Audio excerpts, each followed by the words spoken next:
BA प्रथम वर्ष के प्रिय विद्यार्थियों, ऑनलाइन क्लासेज में आपका पुनः स्वागत। छात्रों, आपका जो प्रथम प्रश्न पत्र है आदि एवं भक्तिकालीन काव्य संग्रह, उसको हमने लगभग पूरा करा दिया है। हिंदी साहित्य के इतिहास को पूरा पढ़ाया और भक्ति काल को विशेष करके आपके सम्मुख विस्तार से वर्णन किया।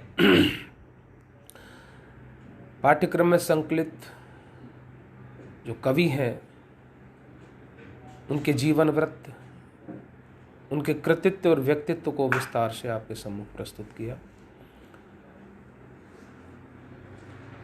उनका जो आपके पाठ्यक्रम में काव्य सम्मिलित है, जो उनकी हमने आपके सम्मुख व्याख्या की। अब अंतिम जो कवि हैं नंददास, जो कि आपके पाठ्यक्रम में संकलित हैं, उनके बारे में हम आज आपको बता रहे हैं। इसके पश्चात एक आपका कोर्स पूर्ण हो जाता है। वैसे पूर्व में हम इनके बारे में बता चुके हैं, परंतु आज हम इनकी कुछ पदों की व्याख्या भी करेंगे। नंददास भक्ति काल की सगुण भक्ति धारा में जो कृष्ण भक्त हैं, उनमें प्रमुख स्थान रखते हैं।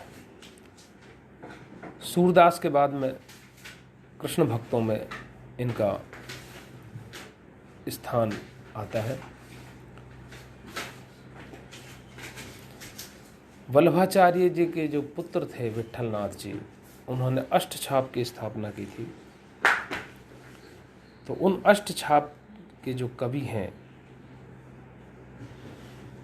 उनमें नंददास जी सम्मिलित हैं और उनके अंदर सूरदास के बाद में इनका ही विशेष स्थान आता है। बहुत ही बहुमुखी प्रतिभा के धनी थे, विद्वान, अनेक काव्यों की इन्होंने रचना की।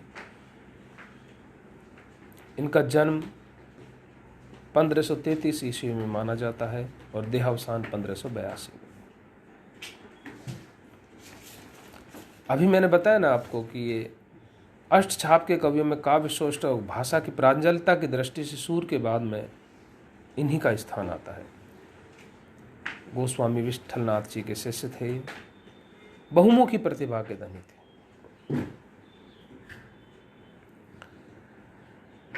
ऐसा माना जाता है कि इनका जन्म उत्तर प्रदेश के सौरों के रामपुर गांव में हुआ था। सौरों से नंददास तुलसीदास जी के साथ वहां से चले गए। यहाँ रहते हुए एक यात्री दल के साथ इन्होंने गोकुल की यात्रा की। रास्ते में मार्ग भटक गए।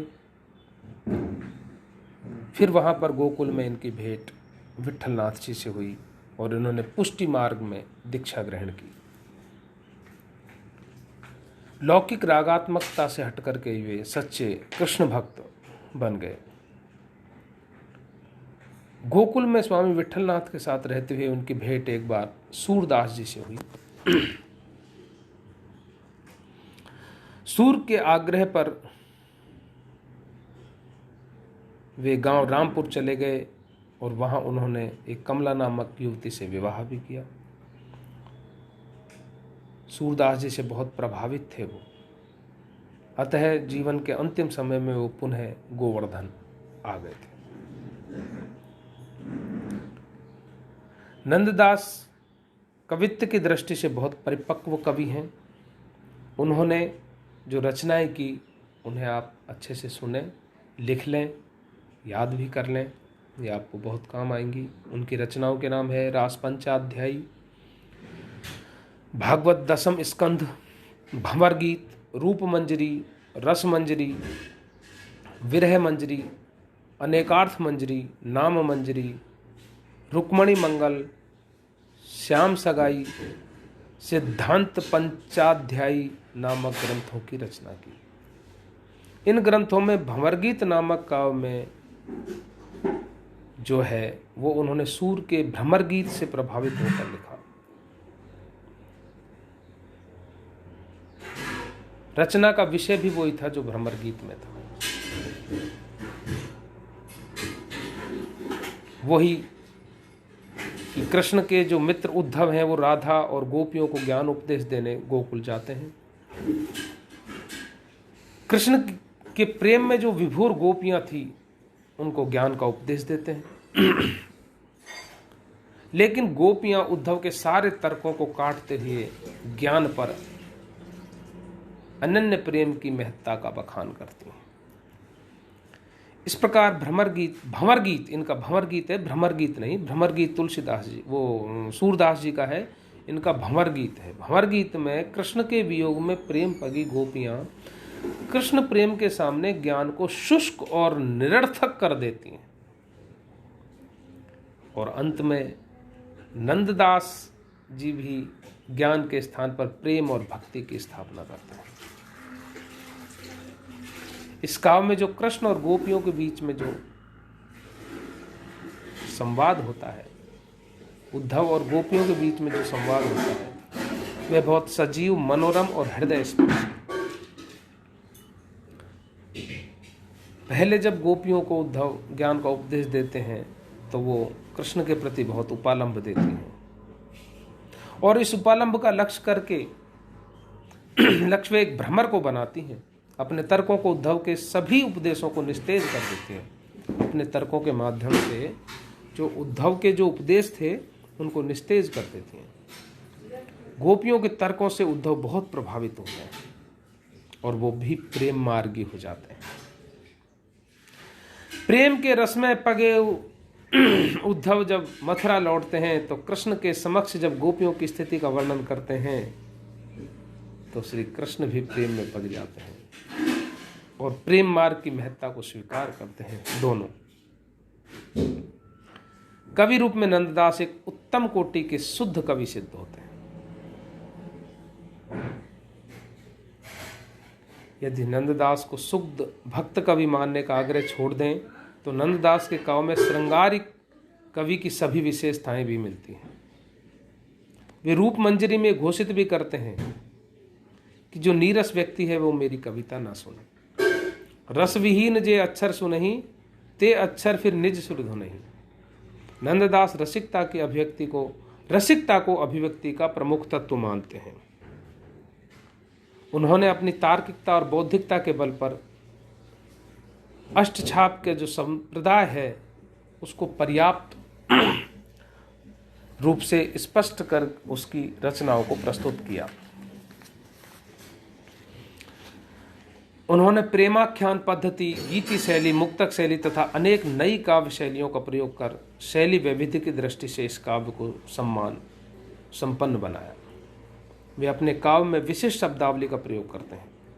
इसीलिए यह उक्ति प्रचलित हुई कि और कवि गढ़िया नंददास जड़िया, अर्थात और तो शब्दों को गढ़ते हैं, कविता बनाते समय शब्दों का जोड़ तोड़ करते हैं, परंतु वो तो जड़ते हैं। जैसे किसी हार में हीरों को जड़ा जाता है, जड़ते हैं शब्दों को, जो अलग ही चमक दिखाई देती है जिनकी। तात्पर्य है कि नंददास की रचना में शब्दों को जड़ते हैं, नंददास की रचना में शब्दों को जड़ते हैं। उनके काव्य में ऐसे अनेक तत्व मिल जाते हैं जो रीतिकालीन कवियों के निकट कर देते हैं नंददास जी को। भंवर गीत की रचना शैली, इन्होंने दोहा के मिश्रण से एक नया छंद बना दिया। इस छंद के अंत में 10 मात्राओं की एक छोटी सी पंक्ति है जिससे भावपूर्ति के साथ छंद में संगीत पूर्ति भी हो जाती है।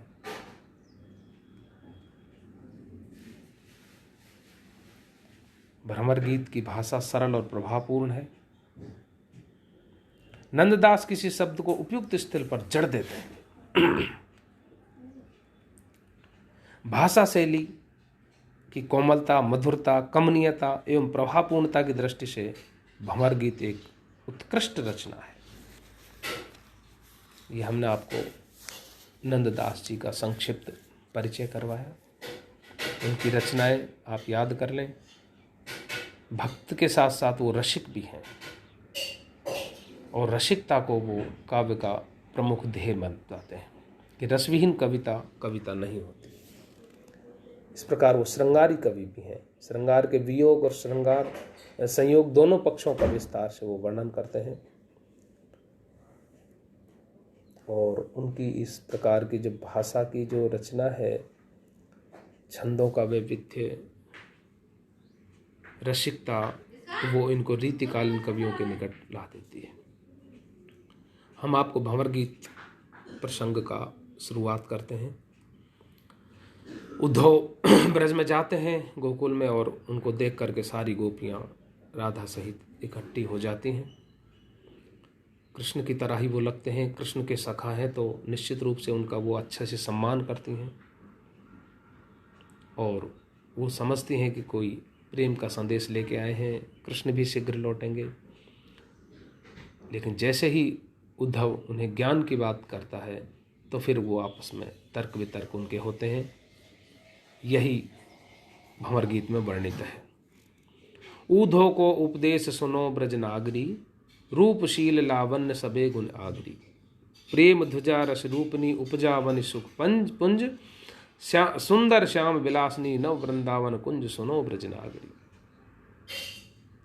हे ब्रजवासिनियों, तुम उद्धव का उपदेश सुनो। ब्रज नगर में रहने वाली हो तुम। रूप और शील लावण्य, तुम्हारा रूप, तेज, तुम्हारा यौवन, यहाँ तक कि तुम सर्वगुण संपन्न हो, सबे गुण आग। तुमने प्रेम की ध्वजा लहरा रखी है, रस का साक्षात तुम्हारे अंदर विराजमान है, रस की स्वरूपनी हो। तुम्हें से बात करके, तुमसे देख करके, तुम्हारे व्यवहार को देख करके सुख का खजाना उत्पन्न होता है। सुंदर श्याम के संग विलास करने वाली हो, जो तुमने इस नए वृंदावन कुंज निकुंजों में श्याम के संग विलास किया था, अब तुम सब मेरी बातें सुनो। कहो श्याम संदेश एक मैं तुम पे लायो, मैं तुम्हारे लिए श्याम का एक संदेश लेके आया हूँ। कहन समय संकेत कहूँ अवसर नहीं। कभी मैंने उसका अवसर ही नहीं मिला मुझे कि मैं तुमसे उनका संदेश कहता। हमेशा मन ही मन में सोचता रह गया कि कभी एक ऐसा समय पाऊँ कि मैं तुमसे ये बात कहूँ, लेकिन वह अवसर नहीं मिला। वो अवसर नंदलाल का संदेश देने का आज मिला है कि मैं आपको संदेश देने के बाद में फिर मथुरा जाऊं। सुनो ब्रजवासिनी, कहन समय संकेत कहूँ अवसर नहीं पायो, सोचत ही मन रहो कब पाऊं इकटाऊं। कही संदेश नंदलाल को बहुर मधुपुरी जाऊं। सुनो ब्रजनाथ, सुनत श्याम को नाम ग्राम गृह की सुध भूली। श्याम का नाम सुनने के बाद में अपने गांव की गृह की सारी सुधें भूल गई गोपियां। भरी आनंद रस हृदय प्रेम बेली द्रुम फूली। आनंद रस भराया हृदय में।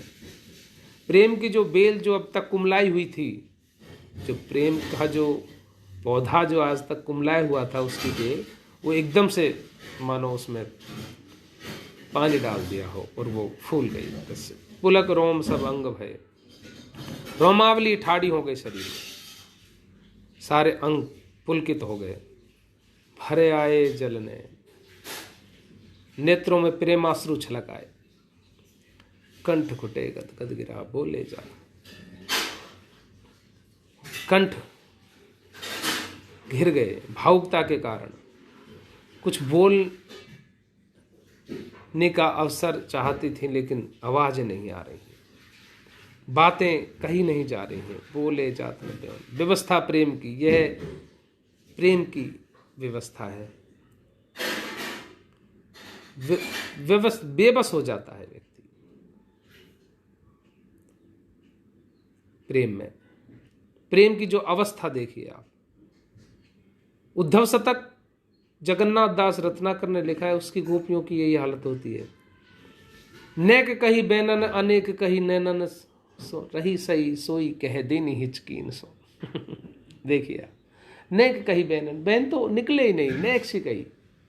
अनेक कही नैनन, अनेक नैनों से, नेत्रों से पता चल गया प्रेम का, आंसू है। रही सही सोई कह दिन हिचकीन सो। वही स्थिति ये व्यवस्था में ये अवस्था हो रही है प्रेम की। कंठ घुटे गदगद गिरा, बोले जात नरबैन व्यवस्था प्रेम की। अर्धासन बैठारे और परिक्रमा दीनी, उनको बिठाया बीच में, उसकी परिक्रमा करी, उसका सम्मान कर रहे हैं। श्याम सखा ने जान बहुर सेवावत, श्याम का सखा है हमारे मनमोहन का, हमारे कृष्ण का सखा है ये, इसलिए उसकी बहुत सेवा की। बूझती सुध नंदलाल की, बिहसति मुख ब्रजपाल, बिठाया, परिक्रमा की, उसकी बहुत सेवा शुश्रूषा की। जिस प्रकार से आज के वातावरण में कोई हमारे घर आए तो पहले हम उसको बिठाते हैं, नाश्ता पानी करवाते हैं, तो शायद ये सब कुछ किया होगा, दूध दही खिलाया होगा, बड़ी सेवा की होगी। और उसके पश्चात बूझती सुध नंदलाल की, अब वो नंदलाल की, अपने कृष्ण की, श्याम सखा की सुधि पूछ रही हैं कि कैसा है हमारा श्याम। मुस्कुरा रही हैं, खुशी हैं, सुखी हैं सब। नीके हैं बलबीर, बोलती बनच प्रसार, सखा सुन श्याम के। बताइए हमारे वो क्या उन्होंने वचन बोले हैं, क्या आपसे कही है। नीके तो हैं बलदाऊ के वीर, हे सखा श्याम के, सुनो हमें उनका बताओ कि वो कुशल से तो हैं। कुशल श्याम और राम दोनों भाई कुशल हैं, कुशल संगी सब उनके, जतकुल सगरे कुशल परम आनंद सबन के। बूझन ब्रज कुशलात को हो आयो तुम तीर, मिले हैं थोड़े द्योस में जिन जी हो अधीर, सुनो ब्रजवासिनी। उद्धव अब उनका जवाब देता है, वो पूछती हैं ना कि नीके हैं बलबीर, कि भाई हमारे श्याम नीके तो हैं। बूझती सुध नंदलाल की, नंदलाल की सुध पूछ रही है। तो उत्तर में उद्धव कहते हैं कि कुशल श्याम और राम दोनों भाई कुशल से हैं, कृष्ण बलराम दोनों कुशल से हैं। उनके संगी साथी सभी बहुत कुशल से हैं, सब आनंद मंगल है, सब कुछ, कोई कमी नहीं है। जितने भी उनके वहाँ पर कुल के लोग हैं वो सब कुशल हैं, परम आनंद हैं सबन के, कोई किसी प्रकार की चिंता की बात नहीं है। वहां तो सब कुशल है, परंतु तुम्हारी कुशल क्षेम पूछने हेतु मैं तुम्हारे पास आया हूं। ब्रज की क्या स्थिति है? ब्रज तो कुशल है, ब्रज तो आनंद में है, आप लोग तो सब कोई तकलीफ में नहीं है। बूझन ब्रज कुशलात, ब्रज की कुशल पूछने हेतु मैं तुम्हारे पास आया हूं। दिन में आप मिले हैं, आप अधीर न हो, थोड़े दिन में आपको वो भी मिलेंगे, आप अधीर न हो, सुनो ब्रजवासिनी। और अब अपनी कुशल क्षेम बताओ कि आप भी परिवार सहित सब से कुशल हैं। सुनि मोहन संदेश रूप सुमरिन है आयो। जैसे ही मोहन का संदेश सुना, तो संदेश के माध्यम से ही जैसे उनके मानस पटल पर वो रूप सौंदर्य, वो प्रेम का जो साक्षात स्वरूप था श्याम का, वो स्मरण हो आया, मानस पटल पर आ गया, वो हृदय में आ गया। पुलकित आनन अलग, वो जो मुख पर जो केस थे उनके, हे अंग आवेश जनायो, वो आगे विवल है धरनी परी, प्रेम के व्याकुल होकर के वो धरनी पर गिर पड़ी। ब्रज वनिता मुरझाई, ब्रज की वनिता जो है वो मुरझा गई। दे जल छींट प्रबोधई ऊदो बात बनाई, सुनो ब्रजवासी। फिर जल का छींटा देकर उन सबको जगाया, उनसे बात की, और अब ऊधो बात करने लगे और बोले कि हे ब्रजवासिनियों, आप सुनो, इतना प्रेम में अधीर मत हो, मैं श्याम का संदेश लेकर ही आया हूँ।